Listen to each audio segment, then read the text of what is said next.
We continue my birthday month celebrations with my favorite sci-fi film.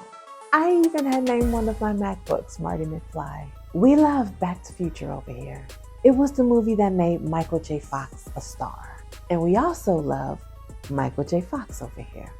Side note, I remember watching Family Ties with my sisters back when I was too young to know how to read. My sisters had been flipping through the channels looking for something to watch on the TV, and they stopped to watch the theme song of Family Ties. But as soon as it went off, they immediately changed the channel to something else. I, of course, cried and begged them to turn back to the show. They say they turned it back, but again, I couldn't read, so I couldn't tell. So I didn't believe them. I just kept crying, I want to watch Fa La La La. Sha La La La. Because I couldn't read, so that's all I thought the show was named. But Back to the Future, it was a very simple movie. Boy travels back to the past where his parents first met. Boy accidentally cock-blocks his father and now is in danger of disappearing if he doesn't get his parents together. 1955.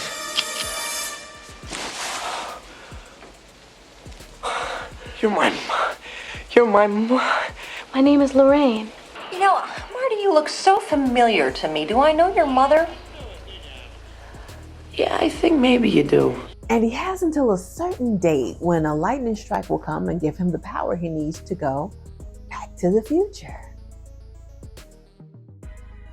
This is it. This is the answer. It says here that a bolt of lightning is going to strike the clock tower precisely 10:04 p.m. next Saturday night.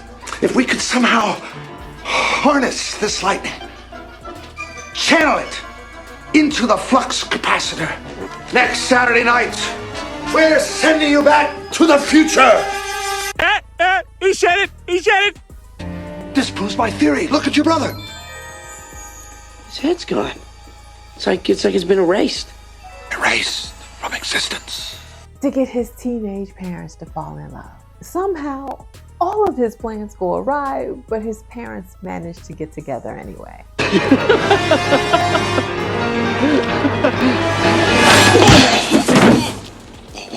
Are you okay?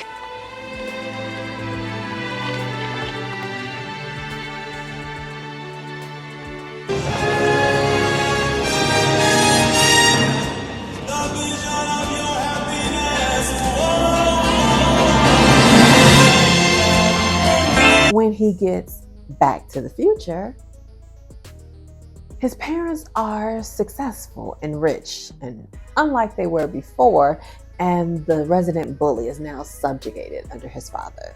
Rematch, why? Were you cheating? No. Hello. Good morning. You guys look great. Mom, you look so thin. Why, thank you, Marty. George. Now, Biff, I want to make sure that we get 2 coats of wax this time, not just 1. Just finishing up the second coat now.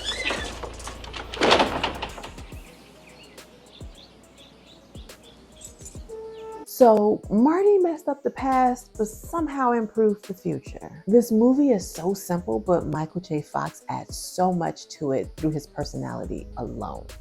Jesus Christ, Doc, you disintegrated Einstein. Calm down, Marty. I didn't disintegrate anything. The molecular structure of both Einstein and the car are completely intact. Where the hell are they? Leah Thompson plays her part trying to seduce her son from the future. George McFly?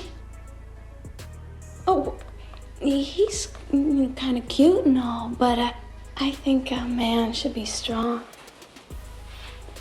so he can stand up for himself and protect the woman he loves. Oedipus Rex, anyone? The plot is simple, but the stakes were as high as they could go. Marty must be a matchmaker or he will no longer exist.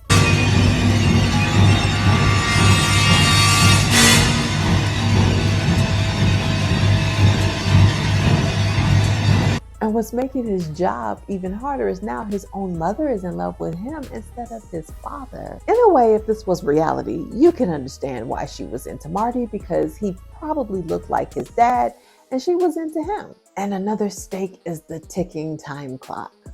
The only way to get back to 1985 was to be hit by a lightning strike.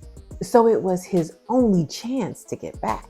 And he had to get his parents back together before time ran out on him and he disappeared, and he also got back to the future. As long as you hit that wire with a connecting hook at precisely 88 miles an hour, the instant the lightning strikes the tower,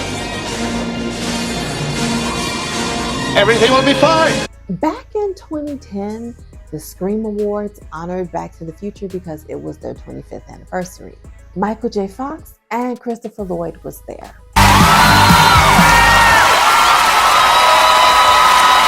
And so was I.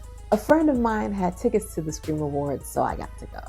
I think they worked for Spike TV, and at the time, the Scream Awards was on Spike, I think. We had VIP tickets, which meant we got to watch the red carpet from a rooftop with food and drinks. They were also honoring the Lost cast, so I got to see Harold Perrineau too. But other than the red carpet, I just remember seeing Michael J. Fox in person. It might surprise you to know that Chris is a man of few words. So I'll just start by saying I want to thank Spike and Scream for this. This is amazing. And I also want to thank Chuck Berry and John DeLorean. It was the first time I had seen him on the show since he retired, and all I could think was, I miss him. And he must have heard me because he started back acting not long after that. Mrs. Florrick, Mr. Canning. I've missed you. And I you. Alicia. Caitlin was hired because she's David Lee's niece. I know how things work. I know how the game is played.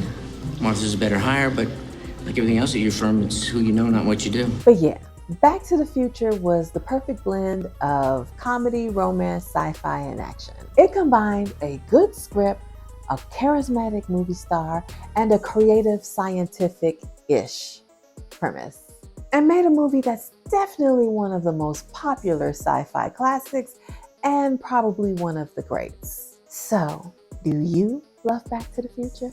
What is your favorite sci-fi film? Tell me in the comments below.